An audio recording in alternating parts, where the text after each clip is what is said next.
Thank you. Thank you for joining us this evening. Wow, what an amazing, amazing film. It's brilliant, it's haunting, it's a perfect film, even though it's very heavy. I'm Qin Gao, I'm a professor at Columbia University, also the director of the Asian American Initiative here. This film is so uniquely Asian American, Chinese American, and it's also so universal, such a universal story that touches everyone's heart. We will start right away.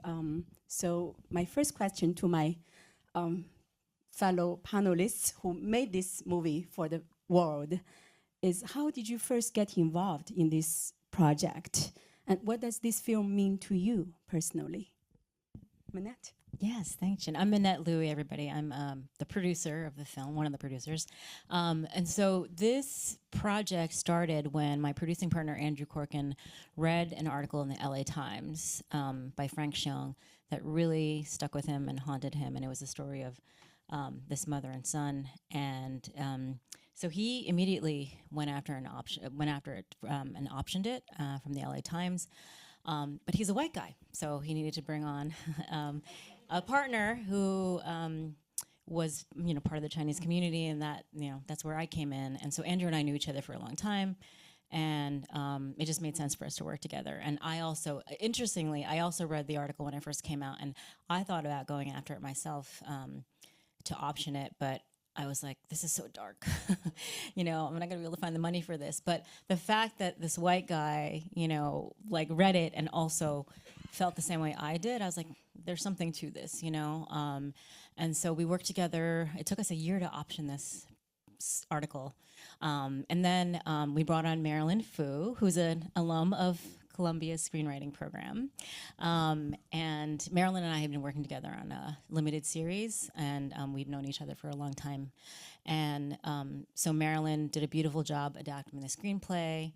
And then Eric came on board, and Eric and I go way back to my very first film set. I was a PA on an NYU student film that Eric shot as a DP.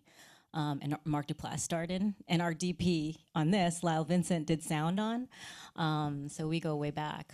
So it's just, a group of people who've known each other for a really long time who decided to come together to work on this project that each of us had like a personal connection to. Each of us had a family member or someone close to us who went through mental health issues and, dealt with sort of like community judgment. And so I think we all were motivated to tell the story that we haven't really seen exactly in this way before on screen. First, I want to say how special it is to be here at Columbia. I was a School of the Arts student. I, lived and breathed for film when I was here. I worked at a video store on 105th Street. It was such an inspiring time, and so I'm just inspired being back here and just sitting here with all of you. The article, when Mynette sent it to me, immediately hit me in the gut. I thought it was so compelling. I was about to be a new mother. I was pregnant with twin boys, and I had also been writing films about teenage women, and I was just so hungry to dive into the next phase, to dive into everything that motherhood would bring.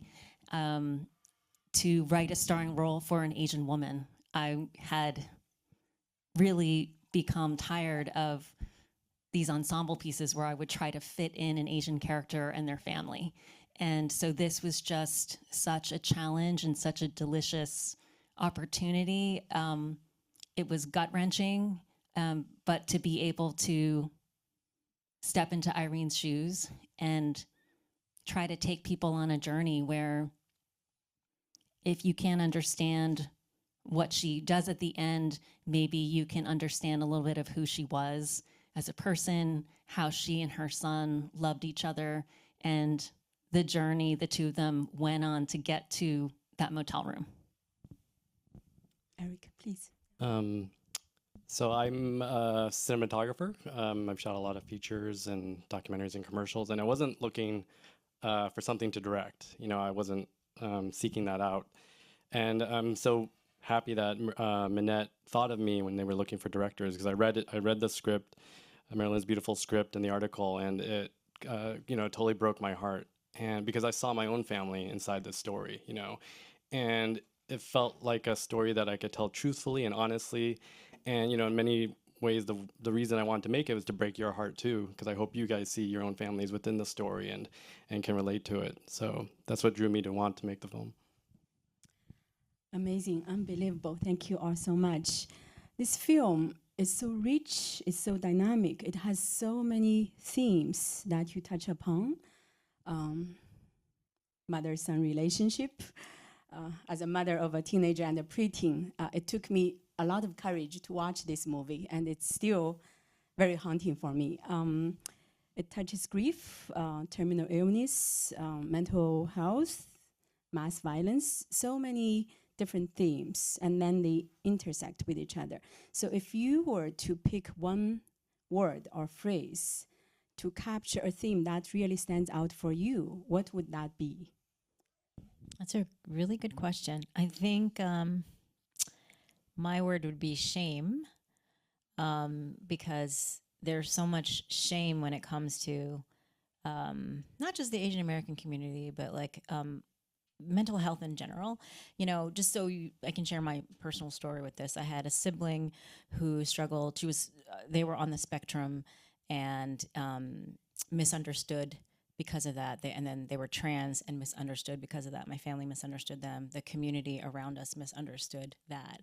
And they struggled a lot. And, there was a lot of embarrassment in my family. There's a lot of shame, a lot of like, let's not talk about this, let's not bring them to this event. And I just think that's so toxic. And, I've known so many women, like the women that are at the party, where they're gossiping and whispering, and like if you're not like an A+ student and there's something weird about you, there's just so much judgment in communities like that, that we wanted to show that on screen, and we wanted to call that out, and we wanted to say, that's the kind of stuff that makes you feel alienated and feel like you can't like reach out to other people and like just talk about these issues. And if you don't talk about them, the misunderstanding persists. So yeah, shame. That's my word. My word is love. To me, it's a love story between a mother and son. From the very beginning, I think from Frank Shung's article in the LA Times, when I first read it, the way he describes the events, the way he describes the people, he was very non-judgmental. And when I went to adapt it, I think that's the way I approach stories anyway. I really want to look at the human quality of each person, and no matter who they are, try to find something about them that I can hold on to, that I think an audience can hold on to.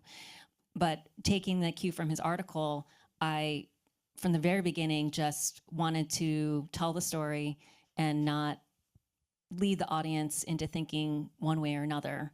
And the way Mynette works as a producer, at least on this together, you were very open. So we found the anchor points of what the story would be, and then you and Andrew and Theo were kind of like, okay, just go write it.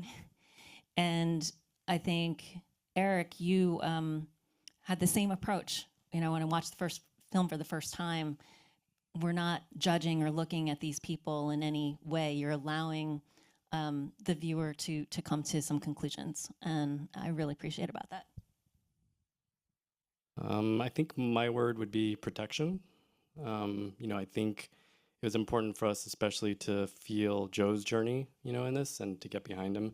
And I always think about how, so many things that have been taken away from him. His father, he starts to see the stores being taken away from him. His mother's being taken away from him.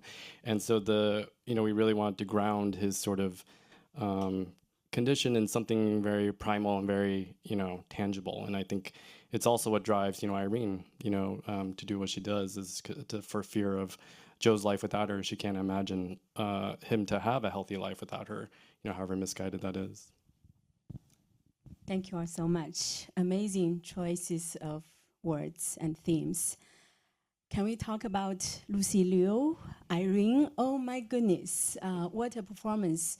This will be forever in part of film history. Amazing portrait of this mother.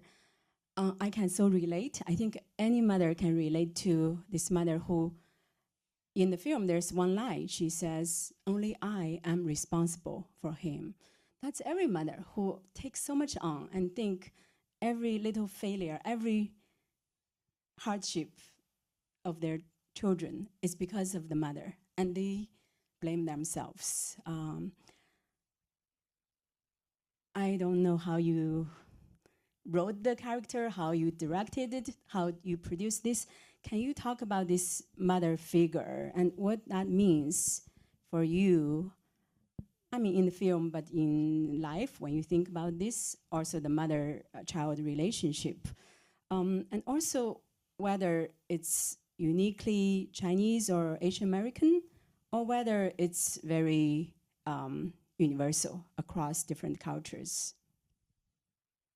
I think you should take that one. There is a moment of dialogue in the movie, and I wrote it in the script as "I love you." And when it was translated to the Mandarin, it comes out as "wo teng ni." And so when I saw the film, I thought, oh, that's so interesting because there's tongue and then there's I. And in English, there's just one word, which is love.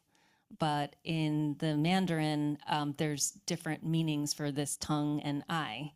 And when I looked into it deeper, you know, tongue is like almost like you have a physical pain, that kind of love. And I think that that's what Irene feels for Zhou. And now that I'm a mom, and when I watch the movie now, it has changed and deepened even more from when I wrote it, because I wasn't actually in the throes of motherhood yet. And now I can see that distinction between tongue and I.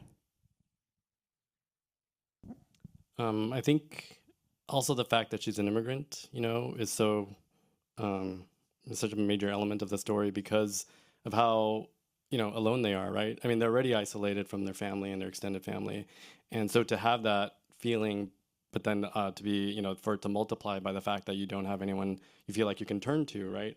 Like who could she trust to take care of Zhou, you know, if his condition worsens after she's gone? And then, you know, yeah, language is actually a great way to talk about it too. Me and you know, Lucy spent so much time thinking about the translation, you know, of her dialogue, and it was so complicated because there's so much nuance to, you know, what language conveys and how they're saying it, and even the simple act of translating it made us interrogate like what was happening, you know, for Irene in every single moment and why she's saying these words, and because, you know, that when you're trying to get the meaning right, when you know, say it in Mandarin, it's you know, there's not a direct translation of those feelings, and you want to get to that feeling, and so we were always talking about that, and that was like a great way that me and Lucy sort of bonded over like trying to figure out, you know, Irene's state of mind. Nothing to add to this. So, Eric, you touched upon this, Irene being an immigrant. In the film, there's also this line Irene says to Dr. Shou, that just because you have a Chinese face doesn't mean you understand us. So it's about the different generations of Chinese Americans, the Chineseness and then the Americanness. So complex. I bet you've thought about this, and maybe many different audience reactions also speak to that. Do you mind talking about this complexity of the Chinese American identity? That's a big question. What can I say about it?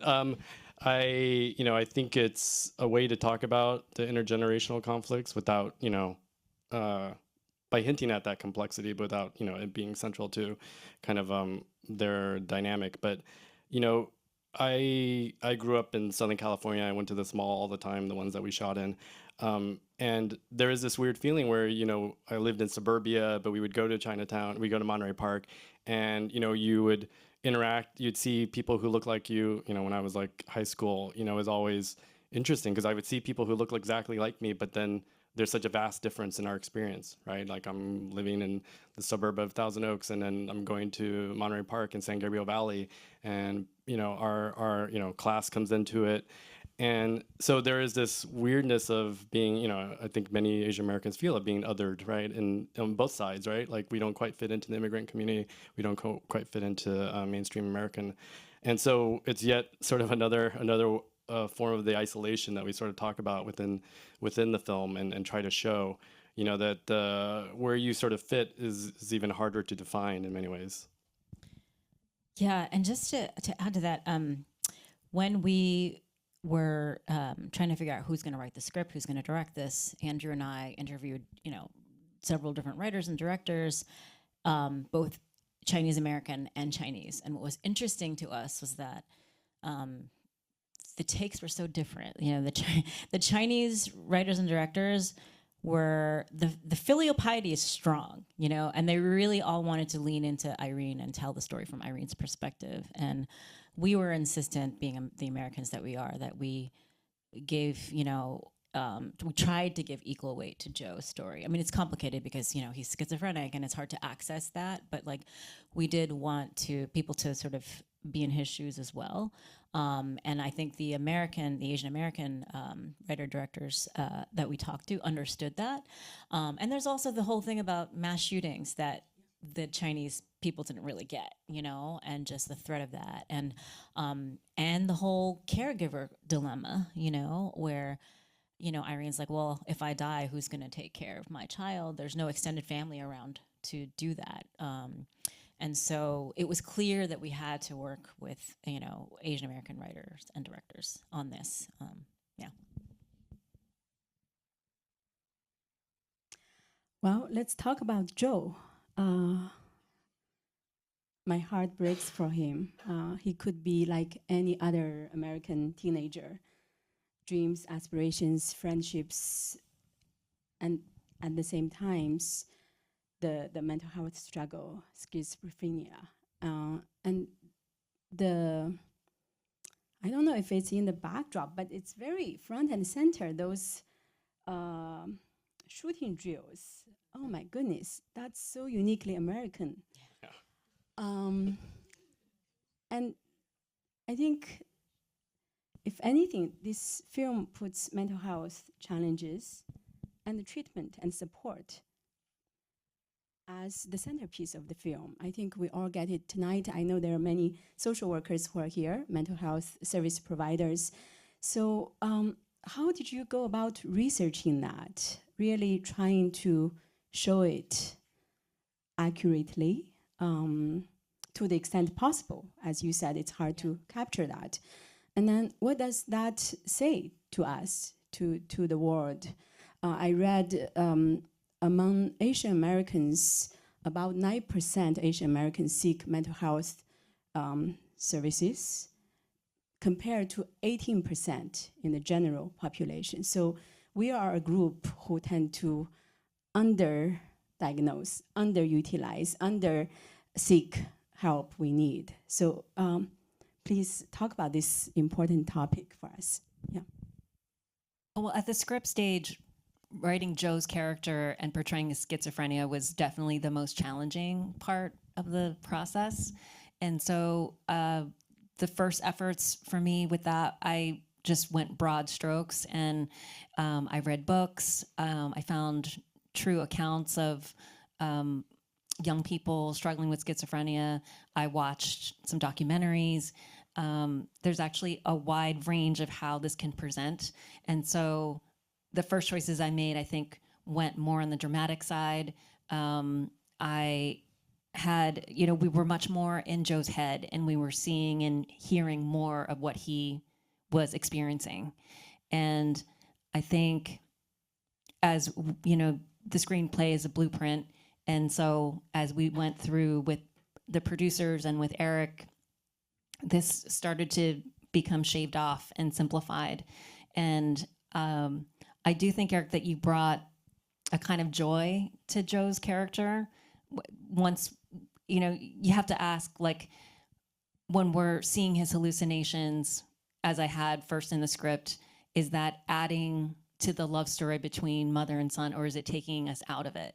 And so if you hold on to the central question, then all the choices you make, including about his schizophrenia, have to play into, I think, that main thread. Yeah, we did a lot of the research, similar research that Marilyn talked about. We saw some documentaries, we read memoirs about people, who are living with schizophrenia and have learned to live with it.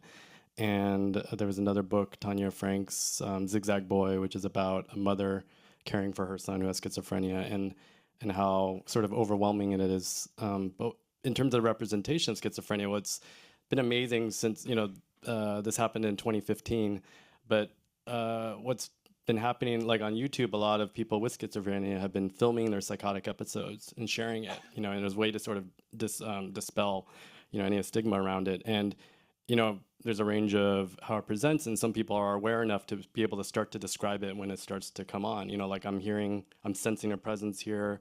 I'm starting to hear this voice who's, that's a common voice that's starting to say this thing, and then another voice is coming in. So it was really incredible that they shared this stuff, and this was stuff that me and Lawrence watched and really thought about as we were trying to figure out how he would perform schizophrenia. And I mean, the other thing that was helpful was to root it in something very emotional, right? And for me, like I said, it was about protection, and the fear that comes from that, and it's such a sort of a simple emotion, but it's an engine for all of his behavior, right? And so to give it something grounded, and it's not just something that is totally divorced from him, but even sort of the voices he hears. No one else will get this, but for us, the voices he hears is the lyrics to My Blue Heaven backwards, right? When he's like thinking about his family. And then when he's in protection mode and when he's like fearing for his family, it's like we found out through the research he was interested in law enforcement at some point. So it's like the LA County Sheriff's oath read backwards.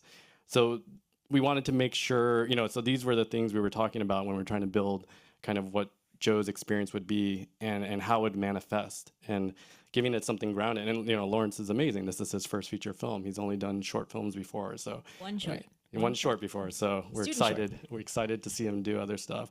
But he was incredible in taking that and exploring it and figuring out what other ways that it could sort of manifest as behavior. Thank you. I'll pose 2 more questions, then we'll come to the audience members for some questions. So my next question is, you have been showing this film with different audiences, different venues. What are some audience reactions that surprise you or are memorable to you, or maybe change how you think about the film? I would say, so we've shown it at a few festivals internationally as well, and what's been amazing is sort of how audiences have embraced it. They've seen, we made it very specifically about this Chinese immigrant family in San Gabriel Valley, but that, we premiered internationally at Locarno, and audiences there who are European could find things and elements within their own families that they saw, manifested on screen. So, while we were talking about something that's very specific to us, and this story, it's incredible to find that people found sort of universal elements, inside it. I've been surprised by just the sheer number of people who have been, affected by mental health issues in their family, who are like their caretakers for their schizophrenic brother or mother, or, so there's just so many, like the percentage is very high. We showed the film in Taipei at the Golden Horse Festival, and I have a lot of family there. So does Eric, and actually both of our moms came with us to Taiwan. I was really moved after our screening because I had about 30 family members there, and many of them were my mom's generation, and they all were really compelled by the film. And we have a language barrier because my Mandarin is about grade level. So we were trying to communicate about this very complicated, nuanced film afterwards, and they still tried so hard because they had stories about cousins or other family members of ours who were struggling with their own mental health issues, and it gave them the permission to talk about it with me, and I was really touched by that. So my final question, what next?